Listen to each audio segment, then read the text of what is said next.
Hello. Hello, everyone. Happy Financially Lit Tuesday. Um, so happy to be here with y'all today. Next month, we are about to do our relationship series. I'll put out the promotion for that shortly. So it's super excited for that. But today, we're going to be going over minimum wage increases and also just really bringing some insight on, what does it mean to be financially free? Like, do you really want to be a millionaire? Like, what are putting some things into perspective, right? Because a lot of the times, the word millionaire gets thrown around, but I think we have to think about our desires really and kind of check it. Hello, Boardwalk Welding. Just check ourselves and realize whether or not we actually want these things, or is it because these things are being thrown around is why we're saying, okay, I want to be a millionaire. So we're going to be going over desire, financial freedom, the minimum wage increases, things like that on this Financially Lit Tuesday. So definitely go ahead and share. I'm about to get started shortly. Oh, and fabrication. Okay, my apologies for not saying your entire name. Um, but yes. How y'all doing today?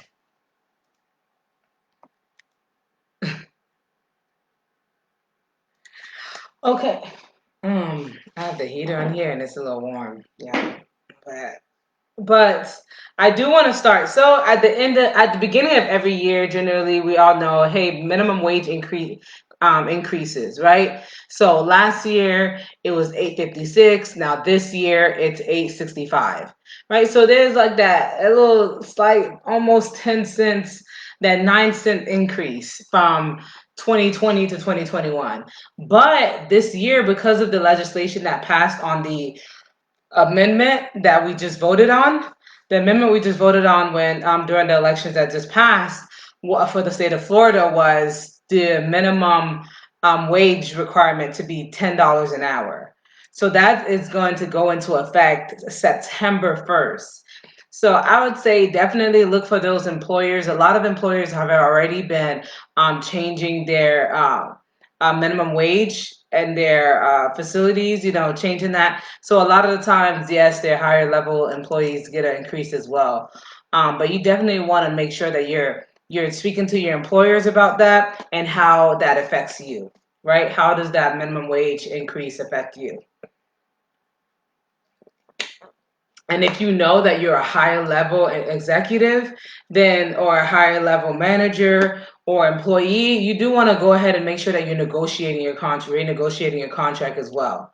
You don't want to be stuck so close to that minimum wage increase when you know what value you bring to the company, right?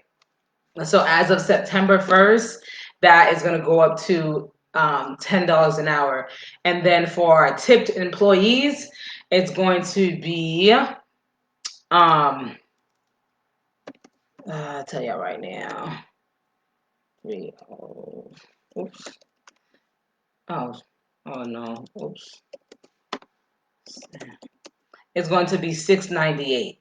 So it is, a jump of dollar increase from that $5 marker that the tipped employees have been receiving for some time now to now almost $7 for those tipped employees. So that is a little bit of an increase. But I wanted to make sure that I touch on this subject because with this increase, generally, yes, inflation is something that happens regardless, right? Every year, prices of items, consumer goods, whatever the rent, all that stuff increases. But I do want to bring hone in on the fact that yes, because of these minimum wage requirement increases, we do want to kind of look at, hey, consumer goods increasing at a higher rate than usual, especially in the state of Florida because of that big jump, right? Or we can even look at other states that already voted on having a higher minimum wage increase and how that affected business and how that affected consumer goods. Because California, for example. right? A tank of gas in California is like three something, $4, and over here we're like two something. So the cost of living is a lot higher over there because the requirements are a lot different as well. So kind of looking for that in the state of Florida as well. Just being cognizant of what is going on. Hello, Little Wing 011. Hello, everyone on Facebook as well. I appreciate y'all tuning in. If you have any questions throughout the live, definitely feel free to chime in. And then after the live, we will go ahead and go on to Clubhouse. I do have a room in Clubhouse starting at 7 o'clock. Financially lit, to be continued in a sense, and we're going to be talking about desire and financial freedom on there as well. But it's a more open platform, so it allows people to come on stage, speak, versus me being live on Facebook and Instagram, and me being the one that's speaking to y'all. All right, and then y'all like messaging me and that good stuff. Oh, thank you, Little Wings. So yes, so really just being cognizant of that. If you are an employer, make sure that you are following these compliances. You do not want to get caught up with the Department of Labor with violations. Right. So I do also want to speak to my employers as well, my business owners. If you do have employees, make sure that you're in compliance this year heavy, because a lot of businesses are looking to get fined or have already been fined for tax avoidance, things like that. You want to make sure that you're doing your sales tax, your reemployment tax, all that good stuff, because they are in high alert this year. The SBA with fundings and loans and things like that, they're auditing. The IRS is on high alert. Yes, they've been busy, flooded with the stimulus and now tax season, but we do want to make sure that, hey, like y'all are following the rules. You're in compliance, so you don't have any worries, right? Remove yourself of those worries. Is live a stress-free life, a less stressed life. Let that be one less thing to stress about. Uh, so the other thing I wanted to touch on is financial freedom, right? So I want to ask y'all out there, what does financial freedom look like to you? Like, what does it feel like to you? Does it feel like, oh, I have $10,000 saved in my account and I can breathe a little? Like, what does financial freedom look like to you? Because I feel like in our wealth journey, a lot of the times we get flooded by people's perception of how we should be living our lives, or how we should be living our wealthy lives, right? We get crowded by societal, rules or ideas of what our lives should look like. When, hey, if some people, making $50,000 a year and living in a nice home and being able to sustain your bills, things like that, that is ideally a life that they would like to live, right?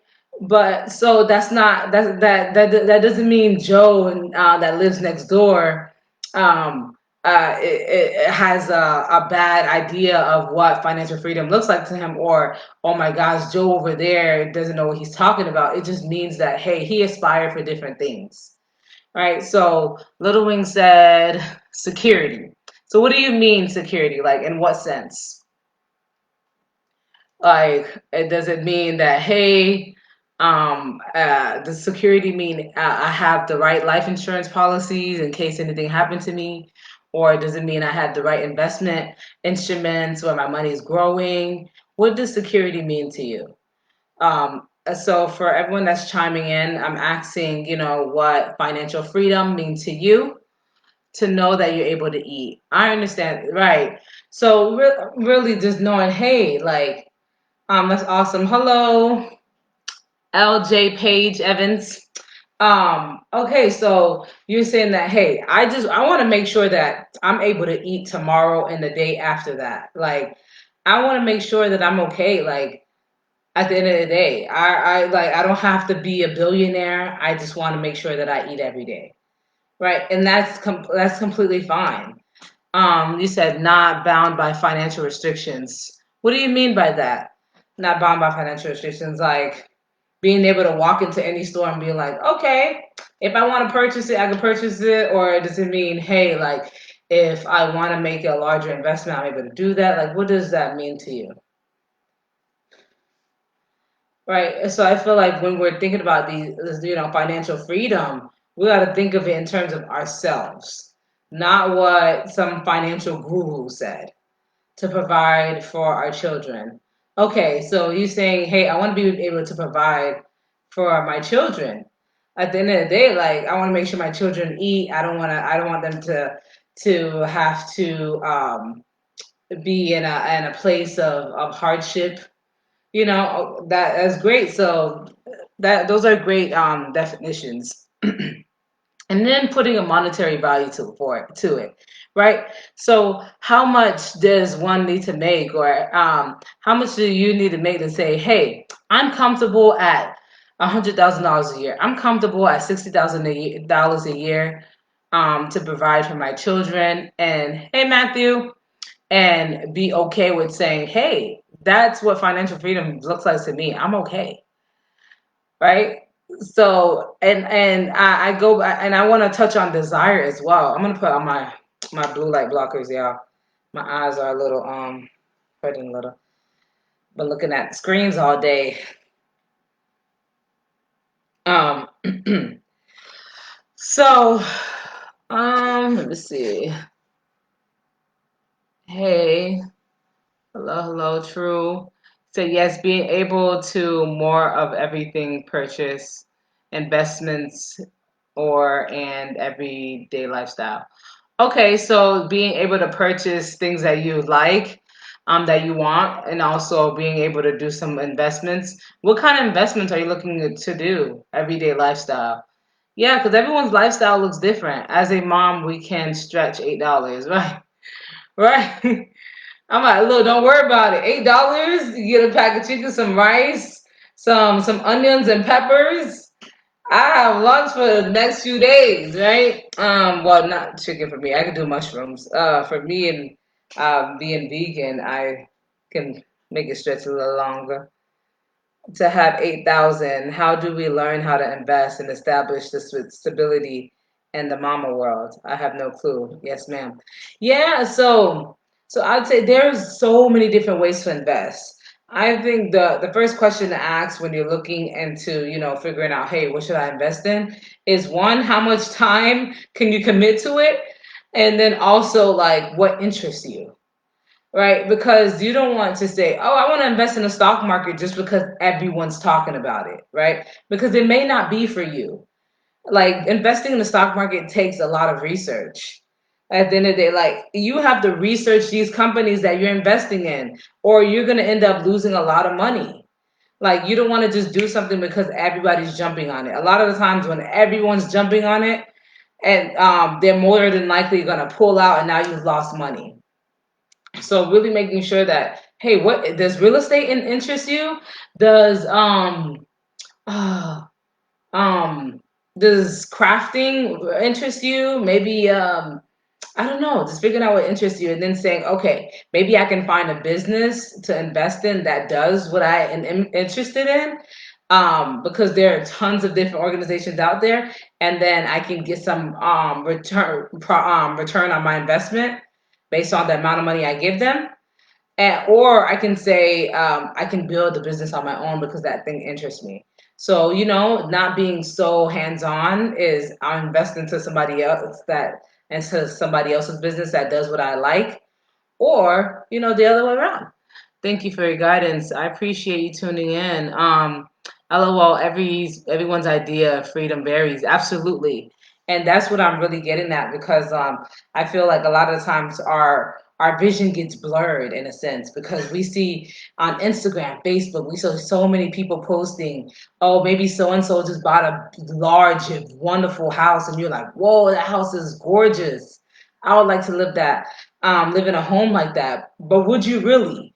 Because it goes back to desire. Like if we really want something at the end of the day, we're gonna fight to make it happen because we truly desire it.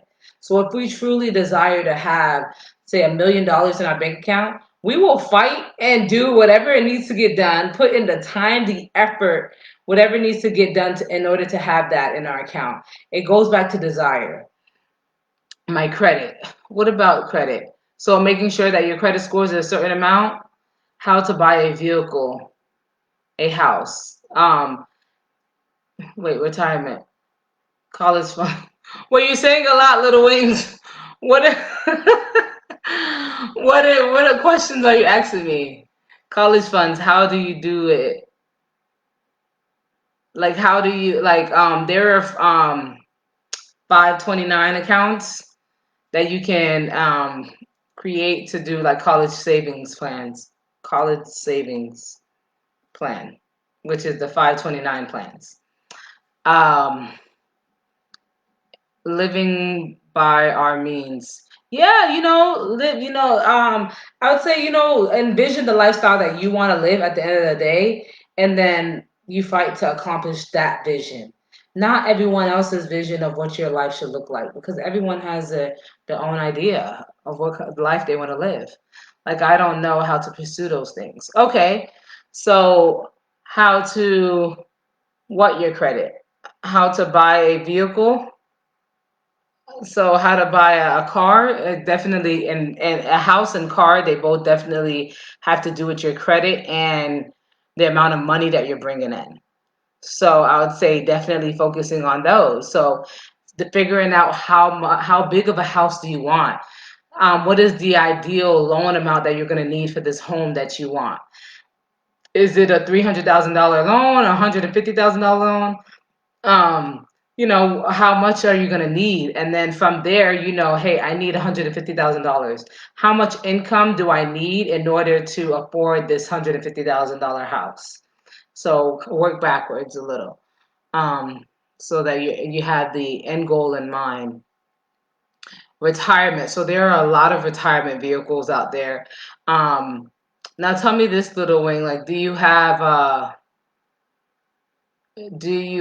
like a 401k, an IRA account? What retirement instruments are you currently using right now?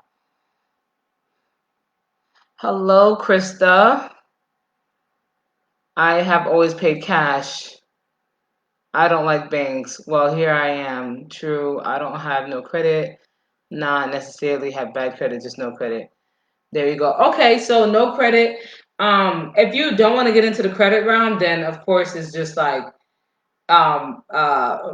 doing investment instruments so that you can grow your money a little faster, or making sure that you're putting more money to the side and saving so you can buy these instruments. If you are looking to increase your credit, then I would say, because you have no credit, it would be to start opening a line of credit.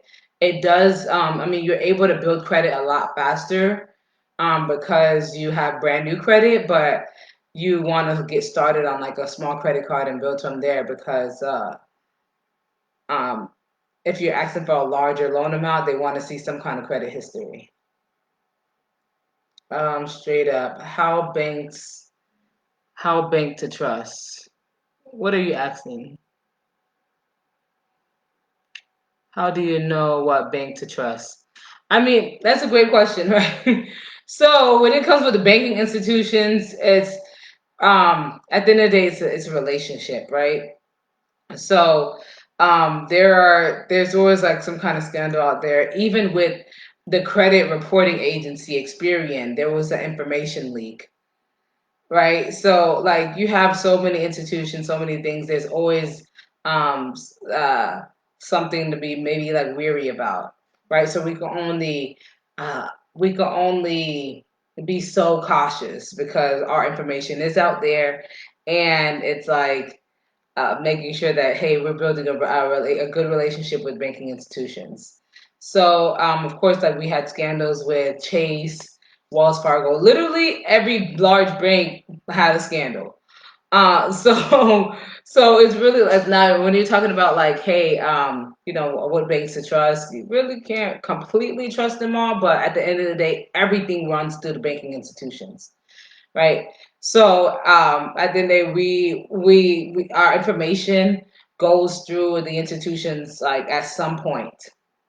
If we're greeting a home or whatever, the buyer and seller, all that transactions happen through a bank. So at the end of the day, we're gonna have to come into contact with these institutions. It's just saying, hey, yes, choosing the one that I've created the best relationship with, and that I've learned to trust in the most. Maybe the one that doesn't have the most scandals. Um, but and then going from there. But yeah, I'm better with talking. Sorry. Oh, no problem. You're probably like typing really fast, and then things like get misspelled. Hello, everyone on Facebook. How y'all doing? We are talking about financial freedom right now. What does that mean to you? I did go over the minimum wage increase that will be happening. If you have any questions, of course, feel free to let me know. Um, as I'll be on here a little longer and then going over to Clubhouse at 7 to have a more open talk on there.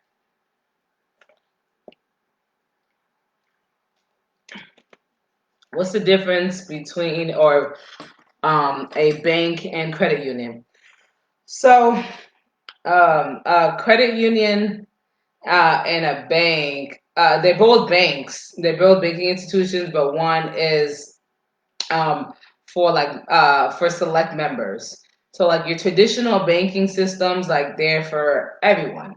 But credit unions, you have to meet certain requirements in order to be a member. So it's more of like, come to our clique. In order to be a part of our clique, you have to meet these qualifications. And then usually with credit unions, because they have a clique and they're, internal, usually they have better rates for their members. Um, they have larger funding opportunities for their members, things like that with credit unions. Um, Now sometimes, uh, but sometimes you may find a better loan option with another bank, funding options. Um, Hello, Toon Thumb. I don't like clicks. I feel you. Hey Autumn. Hey. Dexter says consider low fees, no fees, ROIs. Now, Dexter, when it comes to what? I think I missed when you put this up here, what I was speaking about. Are you talking about when investing? Do you have a credit union? Yeah, I do. So I bank with about 8 different institutions, from Community First, Navy Federal, Wells Fargo, Chase. I have a relationship with a lot of different banks. Banking. Consider low. Okay, yeah, absolutely. So Dexter did bring a big point here. He said consider low fees and no fees and different return on investments when you're picking out your banks. So absolutely. So different banks and credit unions do this too. Usually they offer a higher interest rate for their members than traditional banks. Also, you have like online banks that usually have like high yield savings accounts. So you want to look into those as well. There's a few black banks and institutions out there that have relatively higher interest rates as well. Um, so yeah, absolutely. And then you really shouldn't be paying any fees to for the banks to hold your money. So really making sure that you're holding a certain amount of money in the account, you're doing a certain amount of transactions, whatever the case may be, to avoid those fees, those unnecessary fees. Yes. You're in a clique. I am. I'm in a lot of cliques. I am. I'm in quite a few cliques.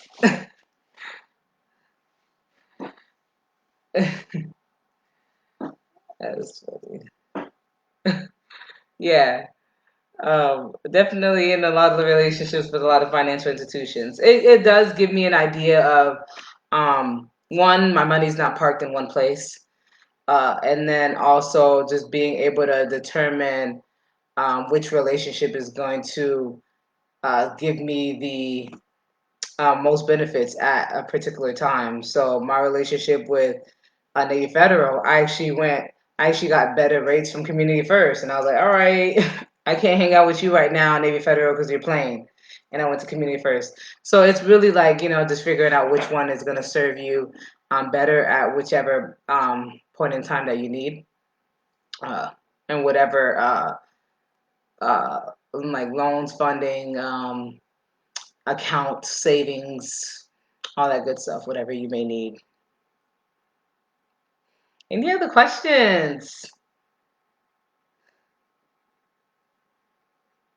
Thank you, Little Wing. Thank you for engaging. I really appreciate you being on tonight. And thank you, everyone on Facebook. Thank you, Dexter and Autumn. No problem, no problem. And I do come live every Tuesday at 6. So on February, we're getting into our relationship series, Money and Relationships. So I'm pretty excited for that. I'll be putting that out there. I'm gonna write this down. I need to put down the schedule for it for the weeks in September. I mean, in February. Why did I say September? So that y'all will see the topics each week by week for February, and what we'll be talking about on each week. But it'll be basically a different topic within the realm of relationships and money. So dating and money, marriage and money, all that good stuff. But yeah, definitely excited for it.